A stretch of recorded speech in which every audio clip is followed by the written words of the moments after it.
అంటే దీనికి సంబంధించి కూడా మీరు క్లైమాక్స్‌లో 'ప్రకాష్ రాజ్' గారితో ఒకటి చెప్పిస్తారు. ఏంటంటే ఇక్కడ ఉన్నోడు పేదోడై ఉంటాడు, డబ్బులు హ్మ్. ఉన్నోడై ఉంటాడు, హ్మ్. చిన్నోడై ఉంటాడు, పెద్దోడై ఉంటాడు. కానీ హ్మ్. నేను మంచోడిని దేవుడా, నాకు మాత్రం నన్ను కాపాడు దేవుడా అని చెప్పేసి అది చెప్పిస్తారు. అదే అదే అదే. ఒక్కసారిగా గుండెల్లో ఎట్లా అంటే సార్ దీనికి ఒక చిన్న చిన్న ఫ్లాష్ బ్యాక్ ఉందండి ఇది. ఏంటి సార్? ఈ డైలాగ్ రాయటానికి ఆ, నా ఫ్రెండ్ ఉంటాడండి ప్రతాప్ అని. నాకు బాగా క్లోజ్ ఫ్రెండ్స్ మా ఊర్లో చాలామంది ఉంటారండి. అందులో బద్రి అని నెక్స్ట్ మన ప్రతాప్ అని ఉంటాడు. ఉమ్, తను నేను తిరుపతి వెళ్ళేవాడిని. Okay. కరెక్ట్గా ఈ సినిమాకి స్క్రిప్ట్ రాసుకుంటున్నప్పుడు ఉమ్, తిరుపతి వెళ్తే తిరుపతి దర్శనం అయిపోద్ది కదండి. దర్శనం అయిపోయిన తర్వాత అక్కడ పైన కూడా దండం పెట్టుకుంటాం. లక్ష్మీదేవి ఉండి Yeah. ఈ పక్కన వచ్చి కూర్చుంటే ఇక్కడ కూర్చుంటే ఇందిరాగాంధీ ఇక్కడ దండం పెట్టుకుంటేనే ప్రైమ్ మినిస్టర్ అయిందని వాళ్ళు ఎవరో చెప్తున్నారు అక్కడ. Okay okay. ఇలాంటి ఉంటాయి ఆయన గుడి దగ్గర చిన్న చిన్న. ఆ సెంటిమెంట్స్ మనం సరే నమ్ముతూ మరీ ప్రైమ్ మినిస్టర్ కాకపోయినా ఏదో ఒకటి అవుతాం అని చెప్పి ఆ ప్లేస్ లో ఒక చోట అక్కడ రూపాయి బిల్లు కూడా నించో పెడతా ఉంటారు. మీరు తిరుపతి వెళ్తే అందరికి తెలిసి ఉంటాయి. ఆ ప్లేస్ లో ఎందుకో చాలాసేపు ఎక్కువసేపు కూర్చున్నాను బయటకు రాకుండా. ఇంకా ఆ దృష్టి ఏమైందంటే ఈ లోపలికి వచ్చి దర్శనం చేసుకునే వాళ్ళ మీద పడింది. సో ఆ ఎంట్రన్స్ కనపడుతుంది మనకి. Yeah. అక్కడి నుంచి లోపలికి ఎంటర్ అవుతారు. ఇంక ఏ దర్శనం వాళ్ళు అయినా సరే ఒక చోట ఏకమైపోతారు అవును సార్. కదండి. అక్కడ ఓ ప్లేస్ ఉంటుంది అక్కడ మొత్తం గోపురం దగ్గర మొత్తం మొత్తం అందరినీ కలిపేస్తారు. కలిపేసి ఇప్పుడు ఇలా లోపలికి ఇలాగ ఎంటర్ అయ్యి చాలా క్రౌడ్ ఉంటుంది కదండి. అలా తిరిగి లోపలికి వచ్చి కొంచెం ఎత్తు ఉంటుంది మనం వెంకటేశ్వర స్వామి దగ్గరికి వెళ్ళేటప్పుడు Yeah. ఆ చెక్కతోటి. సో ఇలా వచ్చి ఇలా తిరుగుతారు. ఇక్కడ దేవుడు ఉన్నాడు అనుకోండి, అలా వచ్చి ఇలా తిరుగుతారు. కరెక్ట్ గా మెట్టు ఎక్కుతున్నారు సార్ ప్రతి ఒక్కళ్ళను. ఆటోమేటిక్ చేతులు లేచిపోతున్నాయి అందరూ. ఓకేనా, గోవిందా గోవిందా అంట. సో మళ్ళీ వెనక్కి తిరిగి చూస్తే మళ్ళీ అలాగే. అప్పుడు వచ్చిన ఆలోచన అండి, అందులో డబ్బున్నవాడు ఉంటాడు, పేదవాడు ఉంటాడు, ఒక డాక్టర్ ఉంటాడు, కలెక్టర్ ఉంటాడు. ఇక్కడ అందరూ వచ్చారు దందాపుని ఏంటారు అంటే భగవంతుడి ముందు బాబోయ్ కాపాడు అని చెప్పి నేను మంచోడిని నా వెనక ఒకసారి చూడు. అప్పుడు నేను మా ప్రతాప్ తోటి అన్నాను, క్లైమాక్స్ ఇదేరా, అదేంటంటే ఎలా డీల్ చేయాలి, ఎందుకు అతను నవ్వగలుగుతున్నాడు ప్రతి ఒక్కరిని చూసి, అంత కాన్ఫిడెంట్గా ఎలాగా చేయగలుగుతాడు అంటే అతను నమ్మాలి. ఏదో ఒకటి నమ్మాలంటే దానికి ఒక హేతు ఉండాలి. సో ఇది వర్కౌట్ అయిపోద్ది. సో రాసేచ్చాడు ఇలాగ, ఏం పర్లేదు, మనిషి అంటే మంచోడు. మీకు ఒక విషయం తెలుసండి, ఈ సినిమా అయిపోయిన తర్వాత విజయవాడ బస్ స్టాండ్లోను నాకు బుక్స్ దొరుకుతాయండి ఒక చోట. ఓకే, అక్కడికి వెళ్ళాడండి. ఈ సినిమా రిలీజ్ అయ్యి 6వ నెల 7వ నెల అనుకుంటా. అప్పటికి చాలా కాలం అయింది. నుంచి ఆ బస్ కోసం నుంచుంటాను మా ర్యాలింగ్ వెళ్తాను మా ఊరు వెళ్ళడానికి. ఒక ఆయన వచ్చాడండి, ఏమండి మీరు సితమాటలో డైరెక్టర్ గారు? అవునండి. ఏమండి మనిషి అంటే మంచోడు అలా డైలాగ్ రాయకండి సార్, మనిషి అంటే దొంగనా కొడుకండి. ఎందుకు సార్? ఏమో ఆయన ప్రెస్టేషన్ ఏంటో. ఓకే, ఇక్కడ బాగా ఆ డైలాగ్ ఇప్పుడు రాయకండి సార్, నాకేమో నవ్వొచ్చింది. సో అవన్నీ ఉంటాయండి కామన్గా ఉండే విషయాలు. బట్ మనం నమ్మింది ఆ పాయింట్ దగ్గర అయితే నేను ఆ క్యారెక్టర్కి డిసైడ్ చేసి రాయిచ్చి ఏం పర్లేదండి. అందులో సిరివెన్నెల సీతారామ శాస్త్రి గారు రాసిన సాంగ్, మరి దాని వెనకలో కూడా ఒక చిన్న స్టోరీ ఉందని కూడా మీరు ఇంతకుముందు అన్నారు. ఏంటంటే ఒక లైన్ చెప్పేసి దాని మీద రాయండి సార్ అని చెప్పేసి అని అన్నారు. కానీ ఆ సాంగ్ ఇప్పుడు అంటే అప్పుడు మేము చిన్నపిల్లలం, వింటూ ఉన్నప్పుడు ఆ అర్థం పెద్ద తెలిసేది కదా. ఇప్పుడు ఎప్పుడైనా కానీ బాధలో ఉన్నప్పుడు అది వింటూ ఉంటే మోటివేషనల్ అనిపిస్తుంటుంది. ప్రతి ఒక్క లైన్ కూడా బరువు అనుకుంటే బరువు, అవునండి, సులువు అనుకుంటే సులువు అనుకుంటే సులువు అని. అది సీతారామేశ్ గారితో ట్రావెల్ ఎలా ఉంటుంది అంటే అండి, గంటలు గంటలు ఆయన దగ్గర డిస్కషన్ ఉంటుందండి. మనం ఏదో సినిమా కథ చెప్పేసాం, ఆయన ఏదో లిరిక్ రాసాడు, సిచ్యువేషన్ చెప్తే అలా ఉండదండి. చాలా డెప్త్కి వెళ్తారు ఆయన. దాని గురించి అడుగుతారు, కొన్ని 100 క్వశ్చన్లు ఉంటాయి అప్పుడు. అవన్నీ మనం సరదాగా అంటే దాన్ని మనం చాలా మనది కూడా పెరుగుతుంది, మనం కూడా ఆలోచన ఓకే ఇలా కూడా ఆలోచించవచ్చు కదా అనేది ఒకటి ఉంటుంది కదండి. అది తెలియకుండానే చాలా దూరం వెళ్తూ ఉంటుంది డిస్కషన్. ఒక్కొక్కసారి నైట్ కూడా అయిపోయేది. ఓకే, ఈవెన్ కొత్త బంగారు లోకానికి నీ ప్రశ్నలు నీవే ఆ సాంగ్ రాయటం కూడా అలాగే జరిగిందండి. అలాంటి మనసులో ఉన్న ఫీలింగ్ చెప్పి దాని నుంచి పుట్టించాలి కదండి అది. అప్పుడు కూడా ఏంటంటే నాకు అట్రాక్షన్ అంటే తప్పు అని అంటూ ఉంటారండి. తప్పు కాదండి, అది నిజంగా న్యాచురల్ థింగ్. ఇప్పుడు సముద్రంలో అలలు లేకుండా ఉండవు కదా అని అలా మాట చెప్పి తర్వాత ఈ కాన్సెప్ట్లో రాస్తే బాగుంటుంది అని పెట్టి, అలాగే ఈ సినిమాకి కూడా ఇప్పుడు ప్రకాష్ రాజ్ గారు ఎందుకు అలా ఉంటున్నారు, మిగిలిన అలా ఎందుకు ఉండలేకపోతున్నారు, అదే రేలింగ్ మావి క్యారెక్టర్ మిగిలిన అందరూ అలా ఉండలేకపోతున్నారంటే వాళ్ళకి నమ్మకం చెక్కట్లేదు. ఒకవేళ నమ్మకం చిక్కుదాం అనుకున్నా ఇలాగ ఏదో కష్టం వస్తుంది, మళ్ళీ దానికి తడబడిపోవటం, మళ్ళీ మన యాటిట్యూడ్ ఒకటి ఉంటుంది, ఇదే కరెక్ట్ ఏమో అనుకోవటం. ఆ టైప్ నోట్లో కూడా తప్పు చూసినప్పుడు నేనే కరెక్ట్ అని అనుకోవటం, ఇలా 100 రకాల కింద ఉంటాయండి. అది ఒకలాగా చెప్పేసేది కాదు కదా.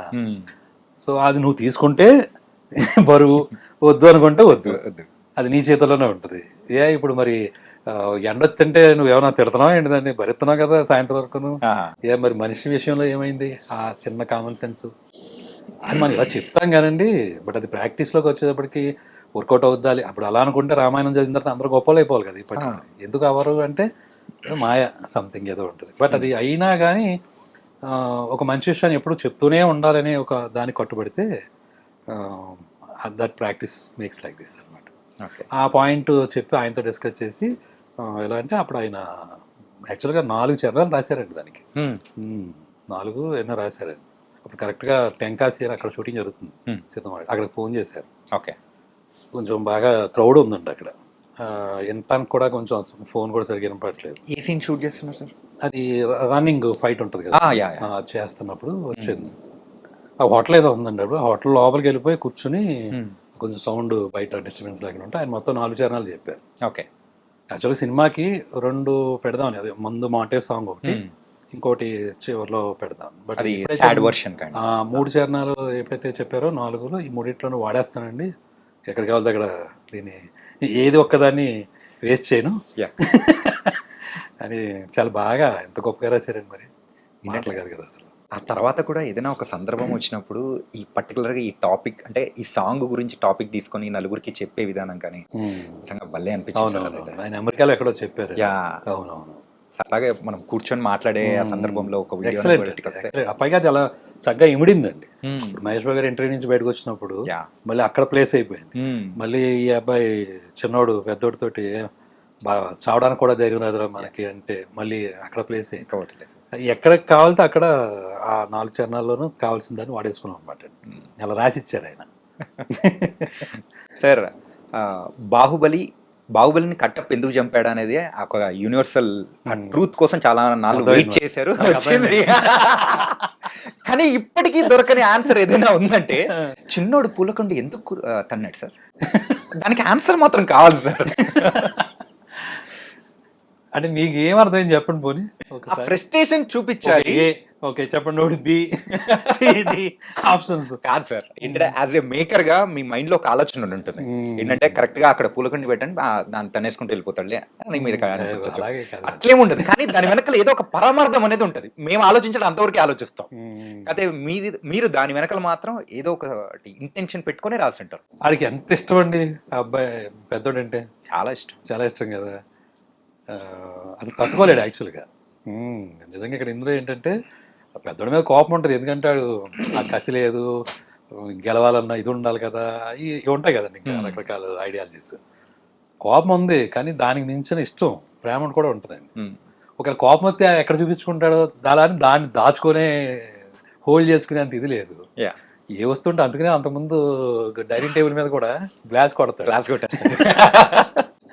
సో మనకి ఇష్టమైన వాళ్ళ మీద బాగా క్లాషెస్ వస్తున్నప్పుడు హోల్డ్ చేసుకుంటాం అంటే ఒక లిమిట్ వరకు ఓకే, కానీ ఒక స్థాయి దాటింది అనుకోండి దాన్ని ఎవరి మీద చూపించాలో తెలియక గొప్ప బయటకు వస్తూ ఉంటుంది. అది యాక్చువల్గా వాళ్ళని అవమానించినట్టే వాళ్ళు తీసుకుంటే కనుక. కానీ అది అవమానం అలాంటిది కాదు కదా. కోపం, బాధ వచ్చింది, విపరీతమైన ఇది వచ్చింది. ఎందుకంటే అక్కడ పక్కన చెల్లెలు పెళ్ళి, అది ఎవరిదో కాదు మన ఇంట్లోదే. అంటే నిజంగానే అవమానించాడు. అవమానం చాలా దారుణంగా ఉంది. ఓకేనా, అది కాదని లేని విషయం. బట్ వీడికి తెలియదు ఆ విషయం, అది ఎందుకు అంత బాధపడుతున్నాడు అనేది. ఒక లెవెల్ వరకే తిను తీసుకుంటున్నాడు. ఒకవేళ ఎవరైనా అన్నారా అని కూడా అడుగుతాడు. అంటే మటుకి నువ్వేనా పిగేస్తాడు, వెళ్ళి నాటకాలు వేసుకో అంటాడు. సో నాటకాలు అనేది తిన ఎక్క నేచర్ కాబట్టి అది వచ్చేసరికి మీదకి ఆ బాణం కోపం వచ్చింది. ఇవన్నీ బ్లాస్ట్ అవ్వాలి అంటే ఓకేనా. సో అక్కడ ఏదో ఒక వస్తువు మైండ్ ఆటోమేటిక్గా అక్కడ పోలకొండి ఉంది, ఒక తొందరనేది దాన్ని. ఎలా తీసుకుంటాడు దాన్ని ఏమన్నా కాకుండా అనుకోవచ్చు సార్. అంటే ఇంత కోపం ఉందా ఇడికి ఏదైనా 100 అనుకుంటాడు కదా. అందుకని తర్వాత తన అడుగుతాడు ఎందుకు దాన్ని ఎవరా నువ్వు పోలకొండి క్లైమాక్స్ లో, అదే సెకండ్ హాఫ్ బిగినింగ్ లో. సో ఇప్పుడు అది నీ మీద కోపంతో అది కాదు కదా, నేనే తట్టుకోలేని విషయం, అది హోల్డ్ చేసుకోలేని ఒక ఎమోషన్ అండి సార్. యాక్చువల్గా ఈ సిచ్యువేషన్స్లో మనం ఎందుకున్నాం, ఇలాంటి సిచ్యువేషన్స్లో ఎందుకు నలుగుతున్నాం మనం? ఎవరూ చెడ్డోళం కాదు. పోనీ వచ్చిన ప్రాబ్లమ్స్ ఏమైనా పెద్ద ప్రాబ్లమ్స్ కూడా కాదు. కానీ ఏంటి నలుగుడు, ఓకేనా, ఏమీ హెల్ప్లెస్ సిచ్యువేషన్స్.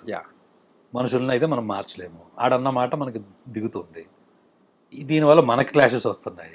మన అందమైన ఒక విషయం చెడిపోతుంది. ఓ పక్కన మనకి జాబులు, ఓ పక్కన బయట ఎన్ని struggles, ఫ్రస్ట్రేషన్లు. ఎన్నిట్లోనూ మళ్ళీ ఇవి ఒకటి. ఎలాగరా బాబు ఇదంతా అనే ఒక ఏదైతే ఉందో దానికి సింబాలిక్ గా కోపం బయట పడితే ఉండేది అదనమాట. సో పూలకుండా అంటే అందంగా ఉంటుంది కదా, ఇదంతా అనడం అనమాట. దీని వెనక ఇంత స్టోరీ ఉందన్నమాట. అంటే వచ్చింది అలా ఆటోమేటిక్ మీరు అడిగానని ఓ అంటే ఇప్పుడు క్రియేట్ చేసి చెప్పింది సార్ అది. చెప్తున్నాను. సార్ అంటే మీ అన్నగారితో అలా రిలేషన్ ఏమన్నా ఉండిందా బాగా? ఉంటుందండి మన అంటే అదే ఇక్కడ మీరు ఇక్కడ రిప్లికేట్ చేశారనుకోవచ్చా? అంటే యాస్టీజ్ ఉండకపోవచ్చు అండి, బట్ ఇన్స్పిరేషన్ అయితే ఖచ్చితంగా ఉంటుంది కదండి. మీరు కూడా పూలకొండి అన్నారా? లేదు అన్నయ్య మీద ఫ్రస్ట్రేషన్ ఎలా చూపించాలని అర్థం కాక.